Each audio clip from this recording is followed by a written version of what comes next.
Si los números son su pasión, a partir de ahora, el espacio que le interesa. Finanzas de bolsillo, con Gustavo Fuentes.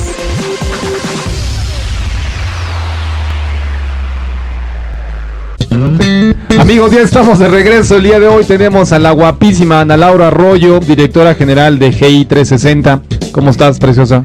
Muy agradecida contigo porque me invites. No, muy contenta de estar aquí. Y a mí me da mucho gusto que nos acompañes. Siempre traes encuestas de opinión muy interesantes. La última ocasión aquí te quedaste espantada cuando hablamos sobre el tipo de cambio. Ya me estaba recordando que me asusté y ya me estaba presumiendo mi Gus que en aquel entonces, mira, hasta te voy a decir la verdad, sí. Dime. Yo le dije que mucha gente en Twitter y yo estábamos muy asustados porque pensamos que el dólar incluso podía pasar o rebasar los 20 pesos. 25 llegaban a decir por ahí. No, yo no fui tan catastrófica. ¿Sí? ¿Ah, sí? Traemos una encuesta. ¿De qué quieres hablar, mi Gus? Hemos medido últimamente qué pasa precisamente con el tema del dólar, del petróleo. Lo que gustes. Y también hemos, obviamente en base a la percepción ciudadana con nuestras encuestas. Y la última que a mí me fascina es que levantamos, es acerca de los emprendedores, porque el 16 de abril es el Día Mundial del Emprendedor. Sí. Y yo creo, tú debes saberlo más, pero que hace rato también me invitaron a hablar en la tele de esto, y que nosotros siempre pensamos en países como el nuestro, que el gobierno pues de alguna manera tiene que mantener y ser responsable de la economía y de los empleos del país y muchas cosas, y hasta cierto punto es verdad, pero no, porque en honestidad los que tenemos que ponernos a chambear y a trabajar y los que mantienen a los países son las pequeñas y medianas empresas. Sí, claro. Y la cultura del emprendedor y la innovación, la creatividad, etcétera, etcétera, ¿no? Entonces, yo creo que es un tema bien importante porque precisamente en países como el nuestro, que pensamos que el gobierno tiene que resolver todo, este tema es básico porque está demostrado que en países que han tenido grandes adelantos, tanto económicos como financieros, como tecnológicos, elevado calidad de vida, etcétera, etcétera, índices de desarrollo humano, etcétera, etcétera, son países que le están apostando a la investigación y precisamente a la creatividad y al emprender cosas nuevas, ¿no? En la industria, en el comercio, en la agricultura, etcétera, etcétera. El emprendimiento y el emprendedor tendrá que tomar mucho más conciencia del ambiente en el cual se van a estar moviendo. Eso me late. No, y además que, como tú lo estás diciendo, es una época de mucho movimiento. Hay países que son educados para ser empleados, eso es la verdad. Creo que el nuestro es uno de ellos. Sí, los mercados emergentes andan por ahí. Y la gran mayoría de países de América Latina. Y la verdad creo que esa no es la clave ni la solución, eso nos va a mantener en una calidad de vida baja o muy baja. Y quien realmente puede salir adelante es las personas creativas, porque el emprendedor no es solo el que hace algo, pero lo hace mediante su creatividad, ¿no? Sí, Entonces, total. Tenemos ejemplos, por ejemplo, como Bill Gates, como, no sé, ya todo el mundo habla de Steve Jobs y todo eso. Mark Zuckerberg. Pero lo que tienen en común todos ellos es precisamente que crearon cosas diferentes y las llevaron a cabo, que es el hecho de emprenderlas, ¿no? Entonces, y rompieron este paradigma de ir a la universidad y conseguir un buen trabajo. Sí. La realidad es esto, o sea, los tres, en este caso Zuckerberg, Jobs y Bill Gates, rompieron ese paradigma. No terminaron la universidad ninguno de los tres. No, ni siquiera. Y tampoco eran los más aplicados ni nada de eso, ¿no? Pero tenían algo en la mente, un proyecto, una idea de vida que quisieron desarrollar y rompieron con todo esto. Entonces por ahí puede ser la clave, te repito, por el ambiente laboral en el cual nos estamos desenvolviendo, en el cual tú puedas obtener un plus. O sea, probablemente seas muy bueno para hablar, probablemente seas muy bueno para analizar, para pintar, para decorar, no lo sé. Tienes que explotar tus skills y esto te va a llevar a un nivel de vida diferente. Claro. O sea, le vas a sufrir al principio, por supuesto que le vas a sufrir, porque no hay una cultura del emprendedor en nuestro país. No la hay. Y es inevitable que cuando emprendes tienes que, como dicen, sembrar para cosechar, ¿no? Sí. Pero es básico. Tú eres una emprendedora. Sí, y es bien duro, pero no lo cambio por nada, porque... Con Duvalín no lo cambio por nada. No, porque puedes hacerte dueño de tu tiempo, de tus decisiones, y esa independencia que te da el emprender y en creer en tu proyecto, pues no tiene ni precio, ni siquiera en pesos, ¿no? Es también el trabajo es algo que nos dignifica, y hasta a nivel incluso te lo puedo decir, de autoestima espiritual, emocional, creo que es algo importante, el sentirnos con el poder de tener un sueño, lo voy a decir así, Sí. y poderlo llevar a cabo. Entonces, a mí el tema por eso me parece padrísimo. Y además, aprender a ganar dinero con eso, pues de eso se trata, porque para bien o para mal vivimos en un país y en un mundo globalizado basado en el capitalismo y en el dinero, entonces Sí. no podemos evitar eso. Bendito dinero, Chihuahua. Y hay que hacer cosas, no solamente depender. Sí.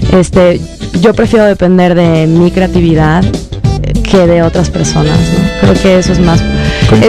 Es fuerte, no es fácil, es difícil, pero es más seguro para Vengan esos 5,000 lavos, por favor.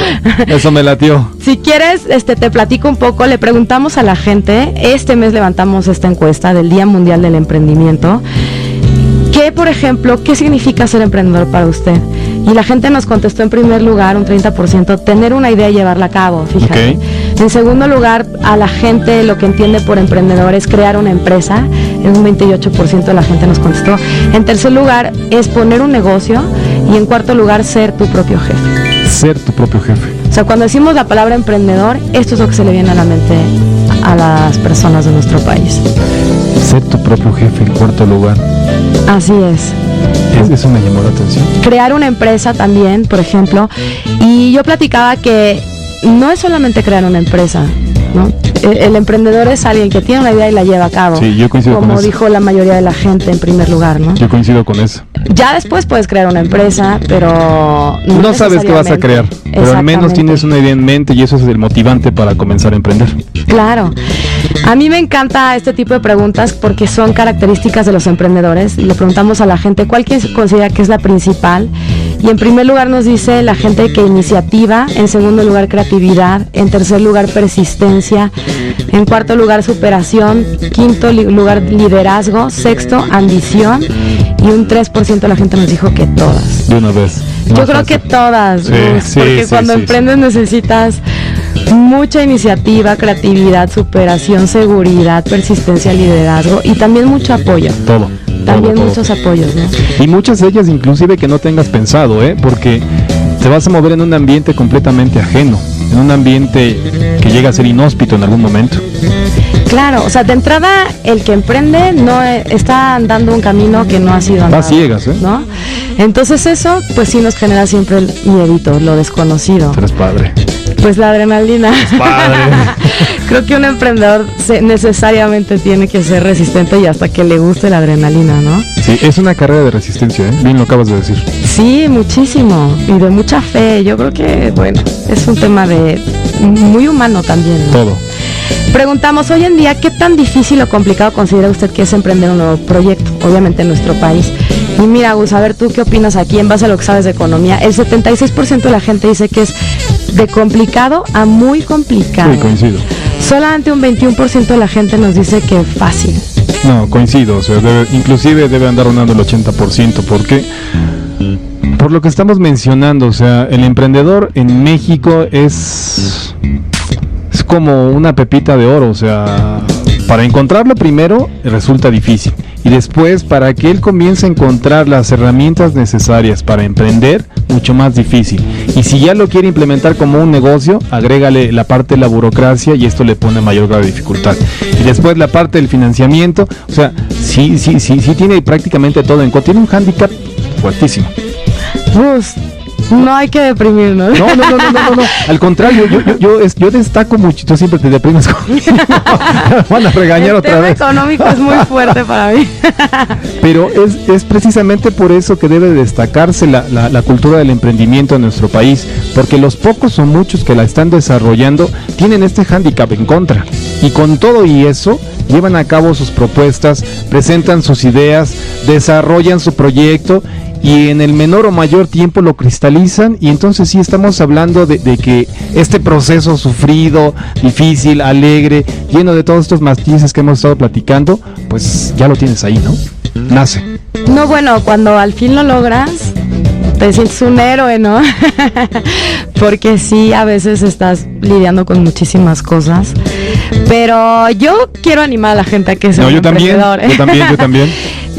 Por ejemplo, preguntamos cuál es la principal dificultad para iniciar un proyecto emprendedor y casi es un 75% de la gente que nos dice que es la falta de dinero. Y en segundo lugar, el desconocimiento de los trámites. Son las dos cosas que tú estabas hablando ahorita. Y bueno, nos pusimos a investigar un poquito los chavos de la oficina y yo. Y lo que pasa es que hay que investigar, Gus. No tenemos a veces la cultura de investigar aquí en nuestro país, porque, por ejemplo, la Secretaría de Economía sí tiene apoyos. Hay un fondo de ahorro para el emprendedor, por ejemplo. Hay capacitaciones también que ofrecen. Y bueno, es una cuestión tal vez de investigar también. Hay muchos rubros en los que sí se están dando créditos u otorgando financiamientos. Incluso en las capacitaciones te enseñan a cómo desarrollar tu idea, hacer tu plan estratégico para poner tu negocio, etcétera, etcétera, ¿no? Entonces, sí es complicado, no le vamos a decir que no, ojalá estuviéramos en Nueva Zelanda, honestamente, pero sí hay maneras de hacerlo y sí hay apoyos del gobierno que hay que investigar y hay que sacarles jugo.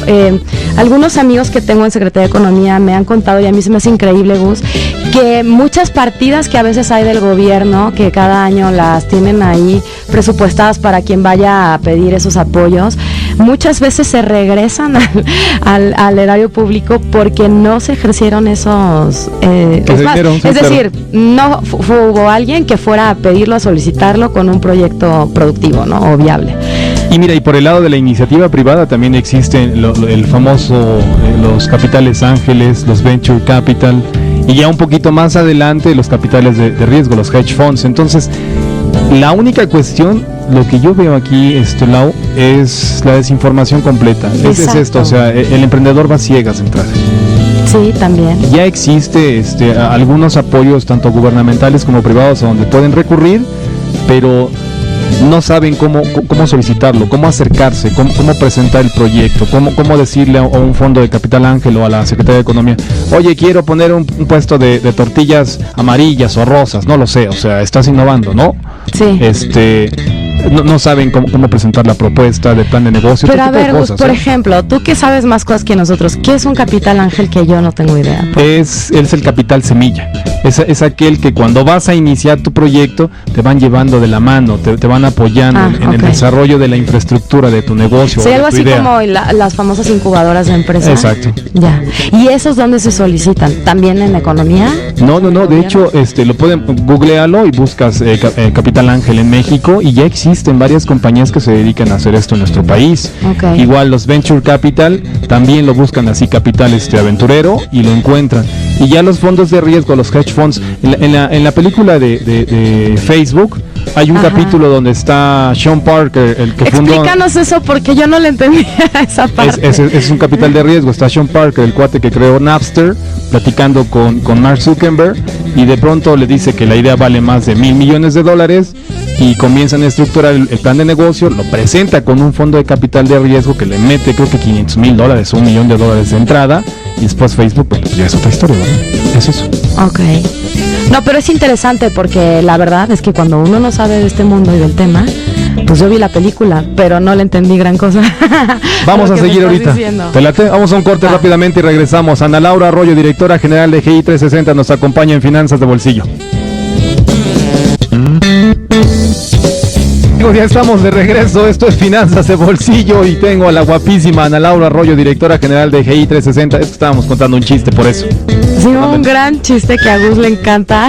Y me ganó la risa en la entrada. Y que le gana la risa, está muy contento, muy positivo. Yo siempre estoy positivo, mi Lau. No, ya sé. Si no, no me hubiera dedicado a esto de la tradeada. Debe estar cañón, ¿verdad? Es divertido. ¿Cómo manejas el estrés en la bolsa?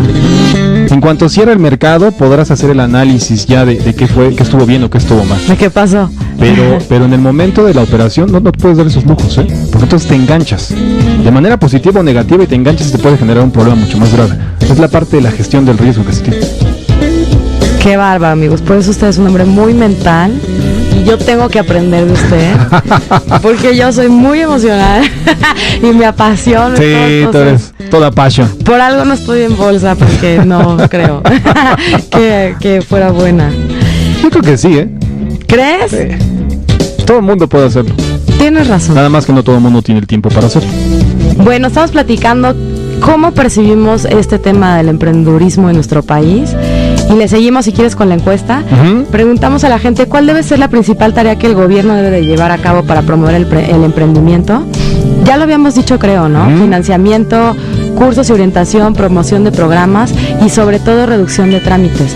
En este tema, Gus, yo vi que ha habido reformas en ese tema donde incluso se supone, la verdad es que yo no lo he probado, que ya hasta por internet puedes empezar a crear y dar de alta tu propia empresa. Eso es bueno. Eso creo que es algo que se llevó a cabo en este gobierno. Eso es bueno porque le quitas la frustración al emprendedor. Si de por sí, te repito, empiezas a ciegas y luego le pones una serie de trámites para poner o implementar una idea, una patente, qué sé yo, pues, o se va a otro país. Por esto también la parte de la fuga de cerebros, en donde toda esta cuestión burocrática no es tan marcada como se tiene en países latinoamericanos.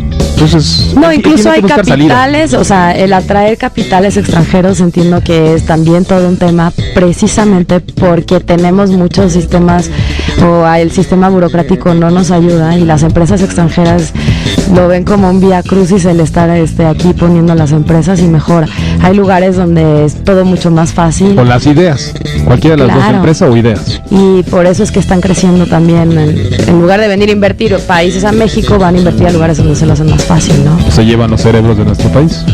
Eso está durísimo, ¿no? Hay mucho, ¿cómo le dicen? No sé si sea un tráfico de cerebros, pero por lo menos sí es una exportación de cerebros mexicanos al extranjero, bueno, ¿no? Desde ese punto de vista es bueno. La única bronca es que no se capitaliza en el país. Claro. Mira, preguntamos, esto me parece muy interesante. Para usted, ¿qué personas son más hábiles a la hora de emprender? Casi el 50% de la gente nos dice que los jóvenes, un 16 o 17% nos dice que los adultos, un 16% nos dice que mujeres, personas mayores un 11% y todos un 6%. Ve tú, Gus, ve tu edad y eres un emprendedor. Ya me dijiste viejito. Ve mi edad y soy una emprendedora. Ya me pasaron a... Está bien.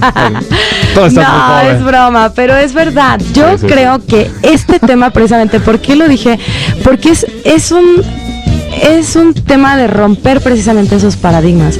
Hay muchos paradigmas acerca de la creatividad y ser emprendedor, como que se necesita mucho dinero, como que si ya tengo, como tú, mi Gus, 60, 70, ya no puedo emprender. Sí, yo tengo pacto con Dorian Gray, lo que pasa es que ustedes no saben.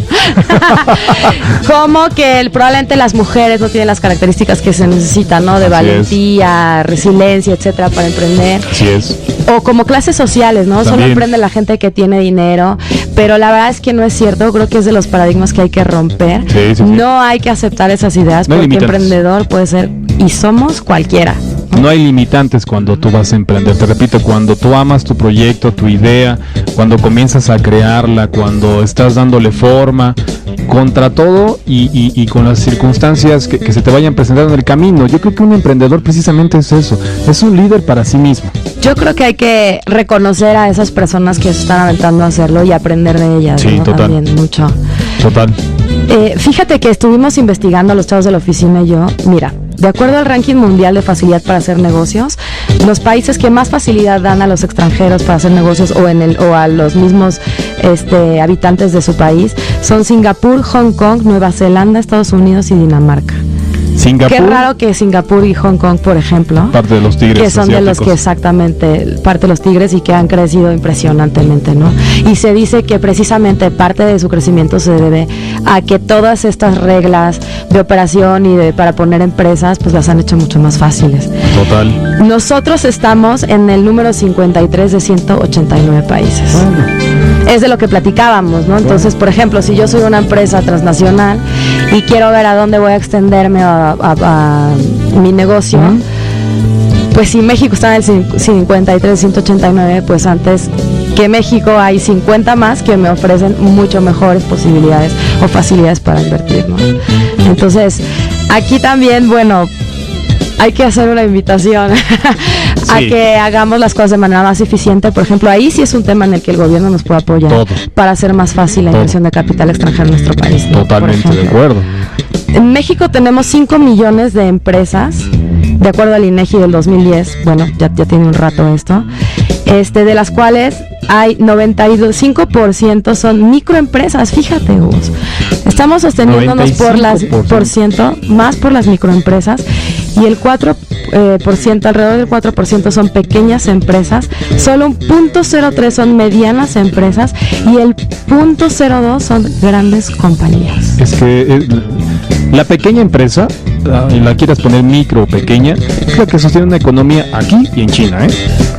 La explosión que han tenido los tigres asiáticos está basada en eso. El crecimiento de la economía china, aunque está un poco maquillada algunas cosas por parte de los bancos centrales, el Banco Central chino, se debe precisamente a eso, a pequeñas empresas. Son las que le dan de comer a una o dos personas, son las que pagan impuestos, son las que generan esta fuerza de trabajo que al unirse, es como las hormiguitas, o sea, tú ves una hormiguita y es muy débil, pero en cuanto se unen, pueden mover lo que sea. Es lo mismo que hacen las micro y las pequeñas empresas, mueven las economías. Pero viendo estos datos, fíjate que me hace todavía ponerme más optimista en cuanto al tema de emprendedor. ¡Eso! Porque ¿O tú te vas bien pesimista? si el 95% de estas microempresas son los que sostienen al país, estamos hablando de que el 95% de esos pequeños emprendedores son los que nos sostienen. Entonces, claro que hay muchos emprendedores que están llevando a cabo sus ideas, que están haciendo sus negocios contra viento y marea. Algunos en la formalidad, otros en la informalidad, ¿eh? Y que son los que están sosteniendo la economía de este país. Entonces, probablemente somos más emprendedores de lo que creemos, ¿no? Sí, porque te vuelvo a repetir, no creo que exista un censo o algún dato adecuado con respecto a esto que acabas tú de mencionar. Me decías que es 2010. Este dato. Es INEGI 2010. Estamos 2016 ya. O sea, han pasado 5 años sin la actualización de esos mismos datos. Obviamente por los censos, ¿no? Sí, seguramente los datos han cambiado, sin embargo la tendencia debe ser muy parecida porque nuestro país económicamente hablando no ha cambiado muchísimo, ¿no? No. Y también está impresionante el hecho de pensar que, por ejemplo, el 0.02 es solamente grandes compañías en nuestro país, ¿no? Entonces... Y tenemos una concepción distinta. Pensamos que son las grandes compañías las que mueven el país o las que mueven el mundo. Así es. Por eso yo creo que todo esto es un tema de investigación, porque los datos, el conocimiento nos da ya un panorama totalmente diferente a lo que te abre la mente pensamos. de una forma distinta. Claro, entonces ya quiero ir a poner mi changarrito. Vamos a changarrear ahorita. Eso de changarra me sonó como a cierto presidente que lo puso de moda, ¿no? Sí, ya el sé. señor Fox ahí. Y fíjate que creo que probablemente es más fácil conseguir créditos y apoyos para abrir una pequeña y una mediana empresa que obviamente querer abrir una superempresa. Sí, claro, entonces, claro. Yo creo que si tienes una buena idea, empezamos a ver información sobre cómo llevarla a cabo, quién puede hacer pues buenos, digamos, inversiones o financiamientos. Sí hay manera todavía de estar emprendiendo en un país como este que se define o que nos hemos definido por años por las famosas crisis, alzas del dólar, etcétera, etcétera. ¿Quieres hablar del dólar? Pero sí hay manera de eso. Es que el experto del dólar eres y te tú. quieres ir deprimida. No, bueno, ya no estoy tan pesimista porque cuando vine la última vez a tu programa estaba súper pesimista. Yo sí pensaba, yo la verdad sí lo acepto, pensaba que el dólar podía estar arriba de poca fe. Arriba de 20 y bueno, gracias a Dios hoy no es así, entonces ya. Gracias a Dios. Aunque tampoco, o sea, de todos modos sí subió, amigos, no podemos decir que no. O sea, se va a seguir ajustando. Subió alrededor de un 30%. Se va a seguir ajustando. Y eso no nos hizo felices a la clase media, baja y más baja de este país. De pronto, ni a la alta ni a nadie, ¿no? Yo llegué a escuchar a muchos importadores, volvemos al mismo punto, es una cuestión de conocimiento. Existen muchos servicios para manejarte en diversos ámbitos de tu vida. La parte de las importaciones estaban espantadas porque el tipo de cambio se iba y no sabían qué hacer. Pues existen algo que se llaman coberturas cambiarias. Vas a coberturas cambiarias. Lo que haces es esto: tú aseguras el precio de por ejemplo, de 18.20. Tienes un contrato para importar o para no sé qué cosa, ¿sí? Vasos. Y los compras al extranjero. Y lo único que haces es asegurar el tipo de cambio durante un determinado tiempo, 1 mes, 3 meses, 6 meses, el tiempo que dure tu contrato. Y si el tipo de cambio se fue a 19.40, pues tú a lo mejor agarras una cobertura bien asesorado en 18.50 y ya no tuviste esa bronca. Ahorita está un poquito más abajo de los 18.50, ¿sí me explico? Pero en el momento más álgido de todo esto, o sea, te pegaba gruesísimo. Entonces, existen muchos servicios, existen muchas estrategias que puede uno adoptar dependiendo cómo se comporta el mercado. Entonces, de pronto yo llegaba a escuchar, así como llegué a escuchar que a 25 se iba el peso contra el dólar, y llegué a leer en diarios de circulación especializada que era la catástrofe de los mercados como 2008, y llegué a escuchar la parte de los importadores. Es eso, un poquito de información, y créeme que vas a tomar mejores decisiones en tu vida. Probablemente agarras una cobertura en 18.10, ahorita el dólar está en 17.77, le perdiste en este mes, pero en los 3 meses anteriores, o sea, te salvó de muchos problemas. Pudiste mantener el stock de tu negocio, pudiste mantener los precios y darle el servicio, y no lo perdiste, al contrario. ¿Y dónde nos informamos de todo esto? Que me hablen. Danos tus datos. Con todo gusto. Asesóranos, porque la verdad es que uno no conoce estas herramientas, número 1, y 2, cuando llegas a escuchar de ellas, al menos a mí, me parecen muy complicadas. Es más sencillo. Y cuando tú me hablas de un contrato que asegura mi inversión en el precio, en el tipo de cambio de este momento para el futuro, porque eso es lo que entendí que dijiste, yo pienso, debe ser complicado, ¿no? Como en México estamos acostumbrados a que todos estos trámites con papeles y documentos son una burocracia impresionante, o son caros o son inaccesibles para todo el mundo. Pues mejor explícanos dónde y cómo podemos hacerlo, porque no tenemos idea mucha gente, ¿no? Es fácil, de entrada, o sea, entren a Google, busquen coberturas cambiarias, y si tienen alguna duda más fuerte, bueno, pues que me contacten en mi cuenta de Twitter, y ya yo por un DM les mando todos los datos, y con todo gusto. Asesóranos. Yo con todo gusto para asesorarlos. Ana Lau, te agradezco muchísimo nos hayas acompañado. Este tema del emprendimiento es genial y debe de mover mucho más la economía nacional, y debe de mover muchas más fibras a nivel personal. Muchísimo, que nos mueva el espíritu para ser emprendedores, porque creo que no nacimos para ser solamente empleados y trabajadores, pero hay que echarle ganas. Hay que echarle muchas ganas. Tus redes sociales. Claro que sí, Gus, muchas gracias. Mi Twitter es Ana Laura Arroyo 1 y el Twitter de la empresa es GII, son de puntito latinas, 360.com.mx. Ya les dije la página, pero al principio del Twitter. Y aquí está y más datos y más encuestas para ahí ustedes. Las pueden checar. Claro que sí, claro, con mucho gusto. Te lo agradezco, preciosa. Muchísimas gracias, yo te agradezco a ti siempre tu espacio. Vamos rápidamente un corte y regresamos.